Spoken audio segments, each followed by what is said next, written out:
You boys be quiet down there! Welcome back to PC-98 Paradise, the series where we take a close look at classic games for the NEC PC-98, the most popular Japanese PC series of the early 1990s. In 1996, Falcom released one of their last games for the PC-98 and the second game in what's known as the Gagharv trilogy, The Legend of Heroes 4, Akai Shizuku, or A Tear of Vermilion. Unlike Legend of Heroes 3, I don't have much of a personal story to go with 4, other than that it was probably the game I remember spending the most time playing on my first PC-98 back in the early 2000s. It's very different from the Windows and PSP versions, so even if you've played one of those, be sure to stick around and learn all about the game you missed out on. So here it is. The game was released on either 3.5-inch floppy disk or CD-ROM, and this is the CD-ROM version. Unlike Legend of Heroes 3, there's no renewal version of 4. It's the same game on PC-98 no matter which release you buy. Let's see what's inside. First we have the playing manual. This is a full-color booklet explaining how to play the game itself, which also covers the story and characters. There's a separate starting manual which explains how to install and run the game. Then a warranty card. Next, there's actually a newsletter from the electronic music equipment company Roland. They probably had an agreement with Falcom to include this, and I have a pretty good idea why. Moving on, we have a staff recruitment flyer for Falcom. I think they're still hiring regularly if anyone's interested. Next, the Falcom All Catalog from Summer '96. It's ridiculous how much Falcom merchandise was available at the time.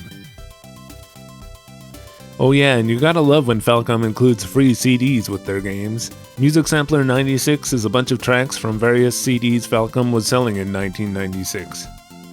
Finally, the game disc itself, contained in a jewel case with a color-printed disc. Although I always think of this as a hard drive only game, apparently the floppy version can actually be run directly from the discs without a hard drive. I'm going to be installing the CD-ROM version on my hard drive by running install.exe contained on the disk. Here we select the drive letter to install the game to. Time for some fun PC-98 facts.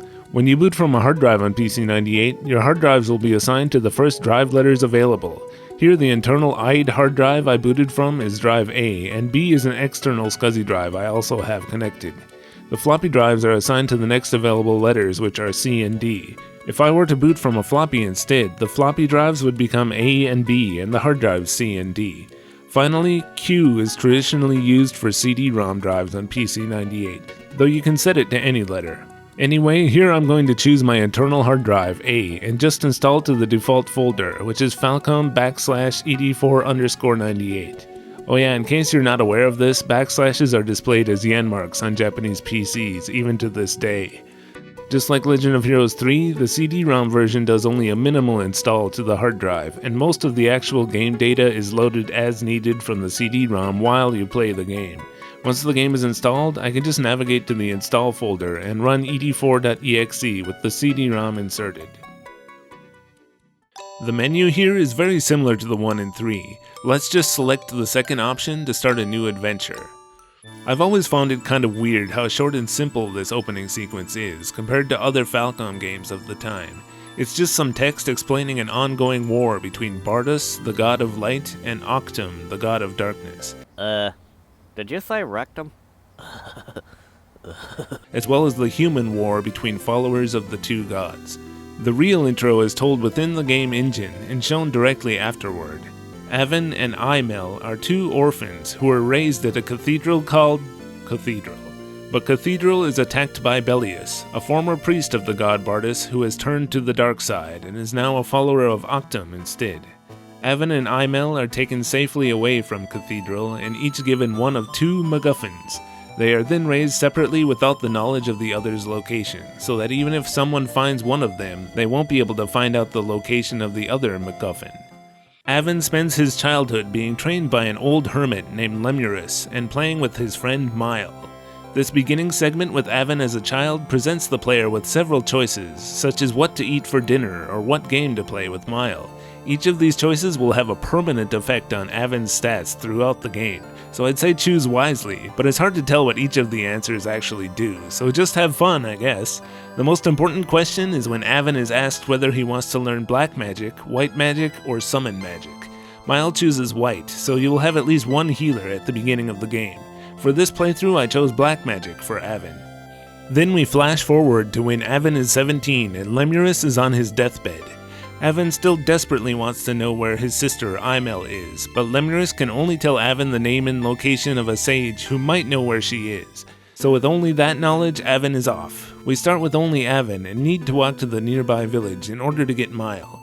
Notice the single screen Zelda-style scrolling. That's weird. The previous game had 4-directional scrolling, and hell, this game does too when you're in the towns. So why does this game do it this way instead?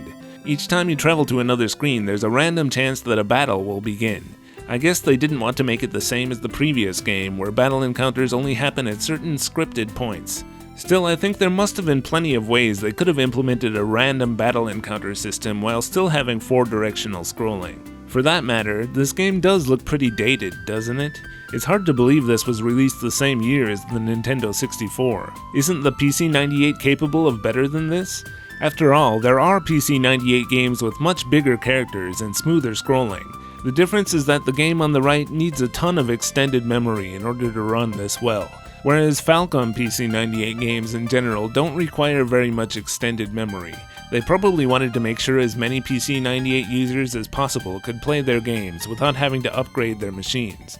But by doing that, they limited the specs they were able to work with. Oh well, I still love the way the game looks. So after a short walk and a couple of battles, Avin reaches the village where Mile lives. The village music has got to be my personal favorite track in the game. I especially love this one dissonant note that almost sounds like a mistake.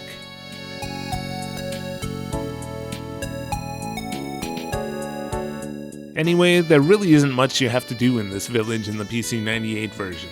Just go to the exit and Mile comes and joins Avin's journey.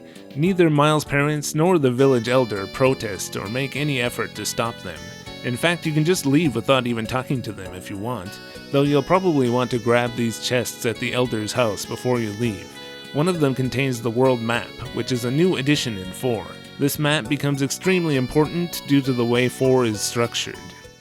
But now let's talk about the battle system. At first glance, it looks very similar to the previous game, but it's actually completely different. The first thing you'll notice is the cool battle animation shown every time you attack or get attacked. These are fun to watch, but you have the option to turn them off if you want to speed things up. Personally, I prefer to set the animation speed to high and watch them play out in turbo mode. But the differences don't end there. In Legend of Heroes 3, the characters all moved around simultaneously, and auto battle was literally your only option.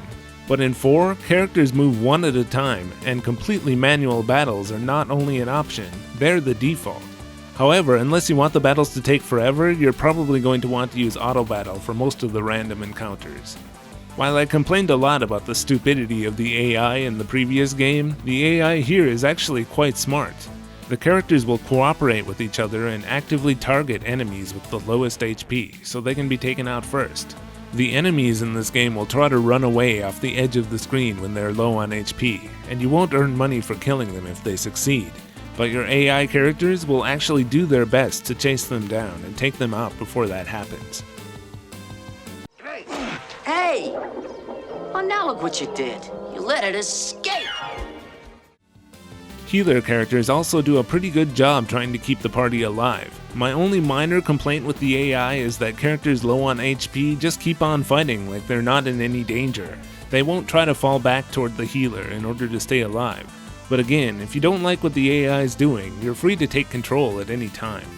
So while the battle system in 3 was kind of silly, and mostly there for show while you travel through the story, battles in 4 are all about control and precision, and they don't take it easy on you. Even the battle BGM lets you know that unlike the previous game, this isn't a joke.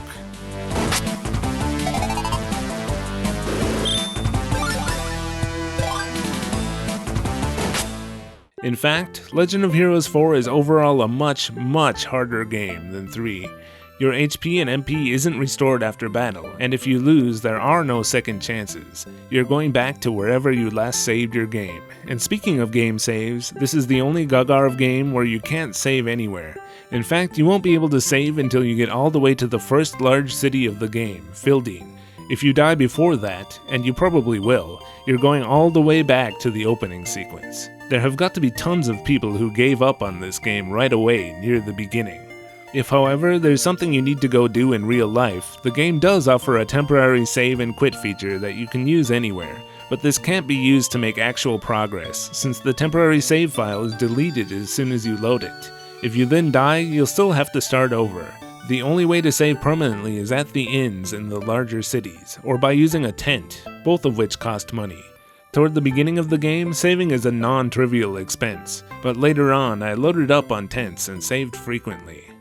In the first city of Fildeen, you'll find two characters who are willing to join your party for a price, Marty and Muse. This is one of the most interesting things about the PC-98 version of Legend of Heroes 4. While Avin and Mile are permanent members, characters to fill your 3rd and 4th slots can be hired and changed out in any of the cities. You'll meet all 8 of the regular selectable characters in the earlier parts of the game, and these black market information guys will tell you what level each of them are at and which city they're currently located in. You'll have to then travel to a character's current location in order to add them to your party. But while you can always change to other characters later, you'll probably want to pick 2 of your favorites and stick to them as much as possible, since characters won't level up when they're not in your party. The leveling in this game is also a lot more complicated than the other games in the trilogy, since each character has a separate attack and magic level that only increases when that particular character attacks or uses magic. So weak characters can't just freeload and earn experience at the end of the battles while the stronger characters do all the work. In fact, you're probably going to have to make a conscious effort if you want to make sure each character raises both their attack and magic levels. Magic users in particular will often rely almost entirely on magic without raising their attack level, which is bad since HP maxes are linked to attack levels.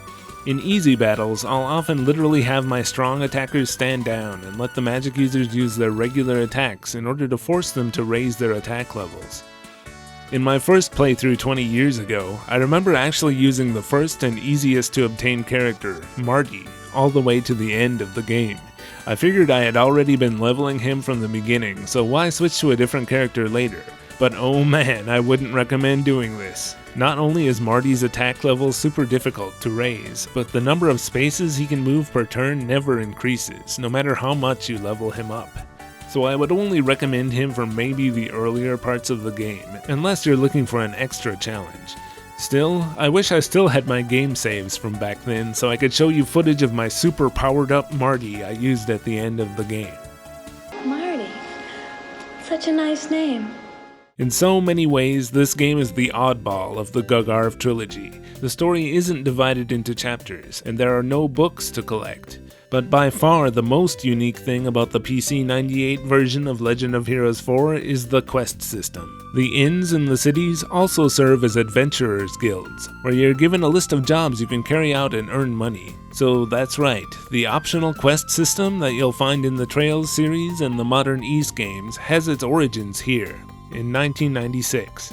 And while here you can only have one active quest at a time, it's amazing how similar the quests are to the ones in modern Falcom games. They range from helping an old lady make a sweater, to exploring caves in order to find treasure or slay monsters for bounty. Before starting a quest, you'll get a quick explanation at the guild, and then you often have to go talk to someone in town to get the full details. And when you complete a quest, you are paid in actual money rather than the stuff you get from defeating monsters that needs to be exchanged. Feels just like the Trails games. If you decide to mostly ignore the quests and just concentrate on progressing through the main story, eventually you'll come to the first bottleneck of the game at this bridge, where you need to either defeat these bandits or pay them a large sum of money. Either way, you're not getting past until you do a significant amount of grinding, and that seems to be the main purpose of the quests, to give you something to do while grinding. Only after you've completed a large number of quests will you finally be strong enough to get past these thugs and progress the main story. The second major bottleneck occurs during the second half of the game. You learn that the 2 MacGuffins Avin and Imel had are only part of a set of 6 MacGuffins that need to be found. So you set off to find the 4 remaining MacGuffins in 4 dungeons scattered around the world, and you can do the first 3 of them in any order. This is also the point in the game where you unlock warp portals that can take you instantly between the 3 largest cities in the game in order to ease travel around the world. However, if you travel right away to one of the MacGuffin dungeons, you'll quickly realize that it's going to take some major grinding before you're strong enough to venture into these. And so it's time for more questing around the world until you're finally strong enough. Then I found the rest of the game actually goes pretty smoothly once you're strong enough to take down one of these MacGuffin dungeons and the boss within. By the way, I really like the BGM used here for the MacGuffin dungeons in the PC-98 version. It sounds tense and threatening, so you know you're now in the later parts of the game. Near the end of the game, there's one more additional character you can add to your roster. And the final dungeon has a warp maze, probably the most difficult warp maze I've ever played. This took me hours to find my way through without looking up the solution. The main story is surprisingly short when I look back on it. We kill pirates. There are really few major events you need to get through before the end, compared to the previous game. It's clear the developers expected the player to spend a good portion of their time completing the optional quests, and a lot of the game's content is actually hidden behind them. There are a ton of locations and caves which serve no purpose in the main story, and even some that are inaccessible outside certain quests, and many of them require you to have a certain character in your party. Quests can have a few unique NPC characters and some dialogue, but unfortunately the majority of them just require you to explore a cave and can get quite repetitive. And here we come to the major weakness of Legend of Heroes 4 for PC-98. Not only is it extremely grindy, but it can be seriously tedious and repetitive. Sure, there are tons of caves, but all of them look the same, and they're made up of the same set of repeating screens.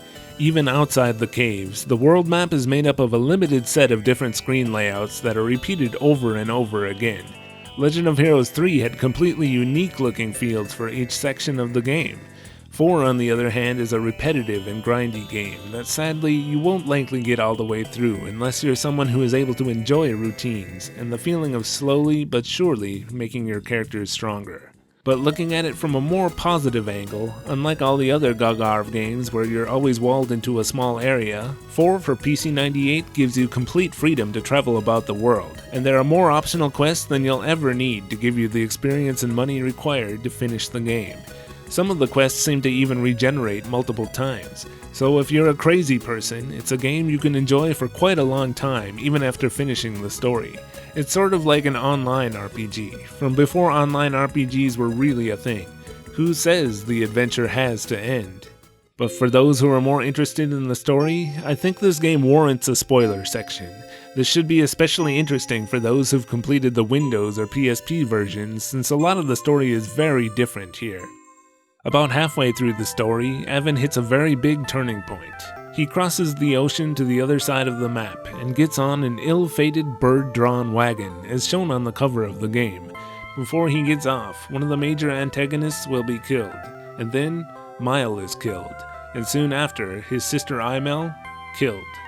Imel's dying wish to her brother is for him to help one of the antagonist characters named Rutis, who had a curse put on her by one of the main villains. Avin travels with Michelle, a mysterious magician who saved them earlier, to a distant village in order to bring back a cure for Rutis' curse. And then Rutis takes the place of Mile as the required second party member for the remainder of the game. You can even return to Mile's village and break the bad news to his parents, and build a grave if you want. Then, near the very end of the game, Mile finally reappears, but he's a silent, hollowed out shell of his former self. The game explains that Mile really was dead. Father McGrath, I thought you were dead. I was! But a clingy girl named Shannon, who's in love with Mile, yeah, don't ask, she's introduced early in the game. Shannon made a deal with the villain to have Mile revived using the power of the god of darkness, Octum. Avin and party have to literally destroy both the gods of darkness and light for a 2-phase end boss. I think it's cool that the true final boss is Bardus, the god of light, whereas in the Windows and PSP versions you only fight the more predictable choice, Octum, god of darkness. In the end, Mile returns to his senses, but only long enough to say goodbye. He was only kept alive by the power of Octum, and can't survive with him destroyed. The demigod Durga opens a portal to the world of the dead before fading out of existence. Avin jumps into the portal and brings back both Mile and his sister Imil. So the Falcom trend of not allowing characters to stay dead dates back to at least as far as 1996. The humans will now have to make their own destiny in a world without gods, which is a theme that Falcom seemed to particularly like back in the 80s and 90s. Legend of Heroes 2, Legend of Xanadu 2, hell even Ys 2 when you think about it, have similar themes about learning to live without gods. Finally, the mysterious wizard Michel sets off on a great voyage. Avin gives him the legendary sword he used to defeat the gods, and renames it to the same name as the sword Julio uses at the end of Legend of Heroes 3. It's also revealed that Michel's surname is Lap, the same as the old man from the first village in 3, who is later revealed to be a great magician. So this is Michel in Legend of Heroes 3. He and Captain Thomas are the only characters who appear in all 3 games of the Gagharv trilogy. They're older in 3 because 4 takes place before 3. Chronologically, the Gagharv trilogy actually goes 4, 5, 3. Not that I would recommend you play them in that order. It's probably best to play them in the original order that Falcom intended. You'll gradually learn a bit more about the world of the trilogy in each game. So that's Legend of Heroes 4 for PC-98. It's a very time-consuming and repetitive game, but also a game that I remember truly loving back in my early days discovering the PC-98. I recall sometimes even referring to this as my favorite Falcom game of all time. Playing it again now, I'm not sure it's quite deserving of such high praise, but I still love the graphics and sound, and I'd definitely say the game has lots of great ideas in it. It's a game I can't help but love, while acknowledging that it's definitely not for everyone. And of course, I love the music. Falcom pushes the 9801-86 soundboard to its limits, even more than they did in the previous game. I've probably spent more time listening to it than any other FM soundtrack. It's just that memorable and enjoyable for me. But while I personally love the FM oscillator sound, there was also another option. This is the first game where Falcom decided to add MIDI support, so players who could afford a MIDI interface board and a compatible MIDI module got to experience something that sounded much more smooth and modern for the time. The game uses GM, which stands for General MIDI, the most common MIDI standard. However, in the starting manual for the game, it says you should use a GS MIDI module if you want to sound closest to what the composers intended. My understanding is that GS is a superset of the GM standard with a more strictly defined set of instruments. So this Roland CM300 that we've used previously in our Fatal Fury and X68000 Castlevania videos should be perfect. Both the GS and General MIDI logos appear on the unit.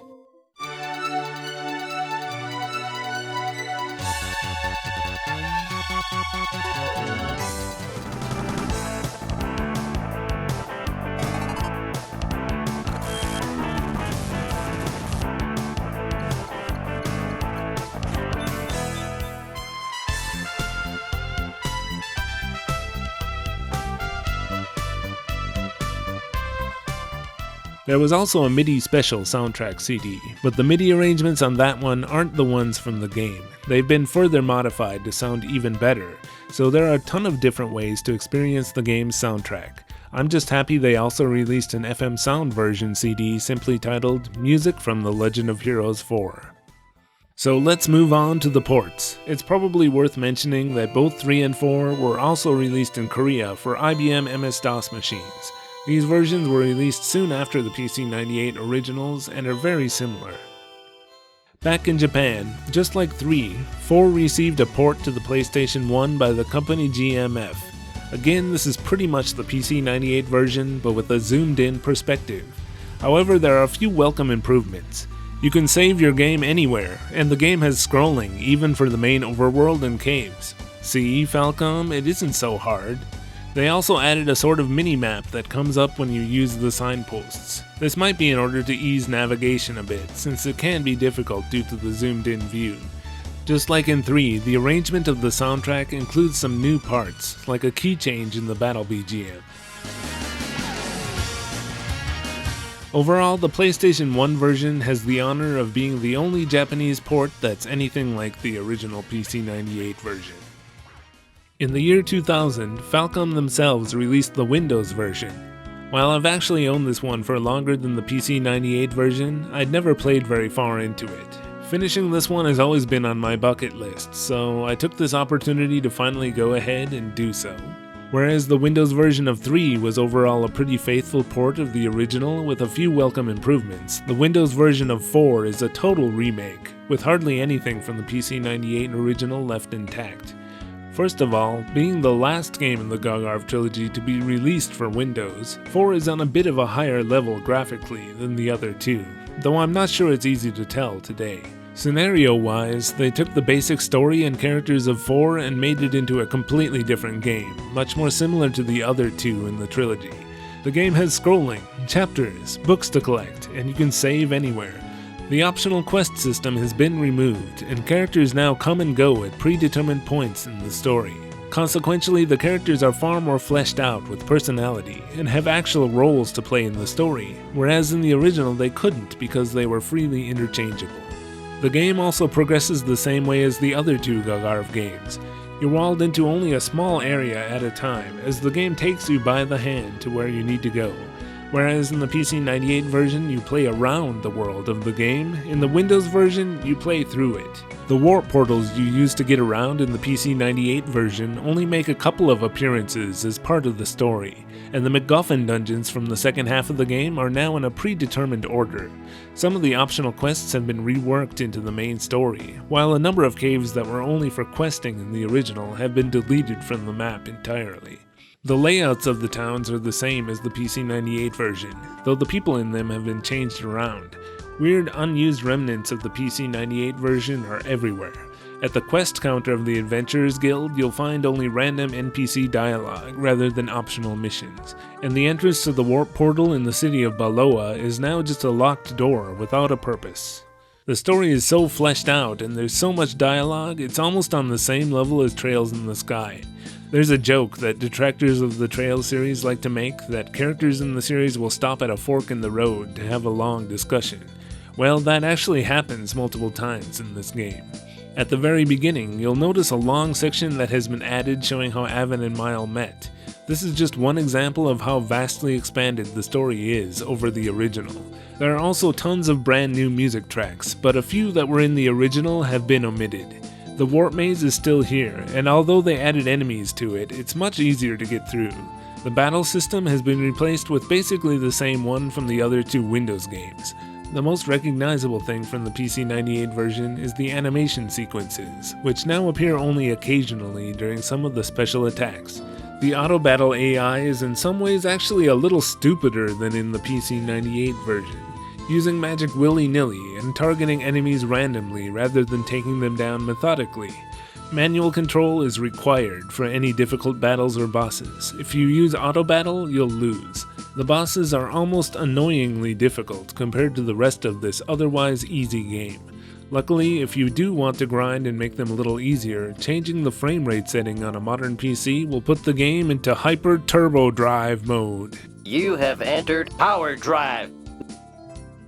By the way, if you have issues getting the game to display properly on a modern PC, what worked for me is DxWind. It's a program primarily designed for forcing full-screen applications to run in windowed mode, but if you uncheck Run in Window, it will also allow the game to display properly in full screen.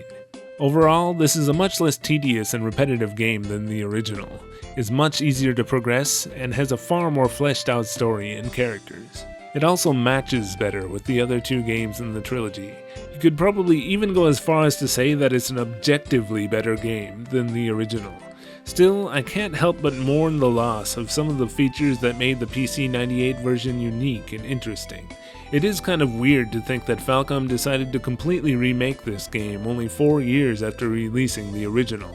It's like a casual admission that, at the very least, some at the company weren't satisfied with how the PC-98 version turned out.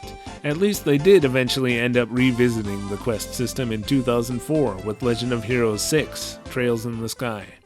Finally, The Legend of Heroes: A Tear of Vermilion was released by Bandai on the PSP in 2005 in both Japan and North America. It always made sense to me that they chose to release this one first in English, since it seems the most marketable of the three, with its larger focus on battles and dungeons. By the way, this is the only one in the trilogy where the English subtitle wasn't changed at all. A Tear of Vermilion was Falcom's official English title for the game long before any English version was released, and is a direct translation of the Japanese title. The PSP version is pretty much just the Windows version with a 2.5D polygonal effect, on-screen character art, a new battle system, and a pet system added. The game scenario, and even much of the music, comes directly from the Windows version. In my Legend of Heroes 3 video, I showed only the English version for PSP, but I should have shown that the Japanese version of 3 for PSP had a different battle system that's slightly more similar to the Windows version. You tell the characters what to do and then they auto-battle until you give them new commands. In the Japanese version of 4, they changed it so you need to input commands every turn. And this system was not only kept for the English version, but also retroactively added into the English version of 3, so the PSP version of 3 has a different battle system depending on the region. Additionally, all 3 of the PSP games have an animated opening in the Japanese versions that was cut from the English versions, probably due to the Japanese song.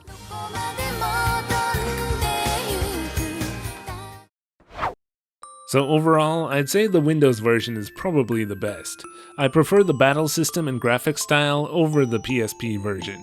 But even if you finish one of these two versions, there's still a completely different game with the same name, waiting to be discovered on the PC-98.